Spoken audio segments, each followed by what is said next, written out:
കനത്ത ചൂടിനാശ്വാസമായി വേനൽമഴ വന്നിട്ടുണ്ട്. ഇടിമിന്നലോട് കൂടിയ മഴ ഇന്നും തുടരും. ശക്തമായ കാറ്റിനും സാധ്യതയുണ്ട് എന്നുള്ളതാണ് മുന്നറിയിപ്പ്.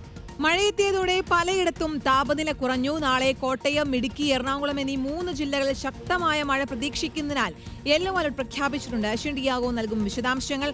അശ്വിൻ, ഇപ്പോൾ ഒരു ആശ്വാസമുണ്ട്. ചൂടില്ല, ഒരു തണുപ്പുള്ള അന്തരീക്ഷമാണ്. മഴയുണ്ട് ചെറുതായി. ഇനി വരും ദിവസങ്ങളിലും മഴ കനക്കുമെന്നാണോ മുന്നറിയിപ്പുള്ളത്? എന്തൊക്കെയാണ് നിർദ്ദേശങ്ങൾ? Keerthana, good morning.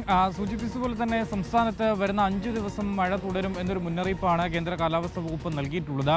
നിലവിൽ ഇന്ന് പ്രത്യേക മഴ മുന്നറിയിപ്പുകൾ ഒന്നും നൽകിയിട്ടില്ലെങ്കിൽ പോലും വിവിധ ജില്ലകളിൽ വൈകുന്നേരത്തോടു കൂടി ഒറ്റപ്പെട്ട മഴയ്ക്ക് സാധ്യതയുണ്ട് എന്നൊരു മുന്നറിയിപ്പാണ് നൽകിയിട്ടുള്ളത്. നാളെ മുതൽ വീണ്ടും മഴ ശക്തമാകാനുള്ള സാധ്യതയാണ് കൽപ്പിക്കുന്നത്. നാളെ 3 ജില്ലകളിൽ മഴ മുന്നറിയിപ്പ് നൽകിയിട്ടുണ്ട്. കോട്ടയം, ഇടുക്കി, എറണാകുളം 3 ജില്ലകളിലാണ് യെല്ലോ അലർട്ട് പ്രഖ്യാപിച്ചിട്ടുള്ളത്. അതിനുശേഷം 8-ാം തീയതിയാണ് മഴ മുന്നറിയിപ്പ് ഉള്ളത്. തിരുവനന്തപുരം, കൊല്ലം, പത്തനംതിട്ട 3 ജില്ലകളിലാണ് ഇത്തരത്തിൽ 8-ാം തീയതി മഴ മുന്നറിയിപ്പ് നൽകിയിട്ടുള്ളത്. യെല്ലോ അലർട്ടാണ് 8-ാം തീയതി ഈ പറഞ്ഞ 3 ജില്ലകളിൽ പ്രഖ്യാപിച്ചിട്ടുള്ളത്.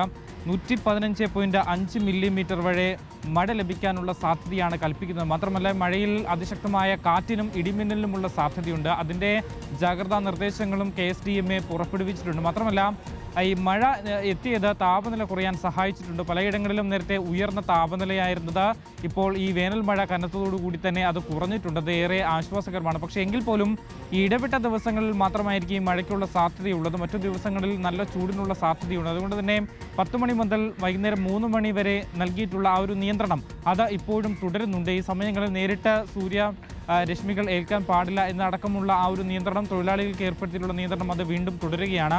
നിലവിൽ ഇപ്പോൾ മത്സ്യബന്ധന തൊഴിലാളികൾക്ക് മറ്റ് മുന്നറിയിപ്പുകളോ ഒന്നും നൽകിയിട്ടില്ല. എന്തായാലും ഈ മഴ തുടരുന്നത് ഏറെ ആശ്വാസകരമാണ്. വരും ദിവസങ്ങളിലും മഴ ശക്തമാകാനുള്ള സാധ്യത തന്നെയാണ് കേന്ദ്ര കാലാവസ്ഥാ വകുപ്പ് കൽപ്പിക്കുന്നത്. കീർത്തന.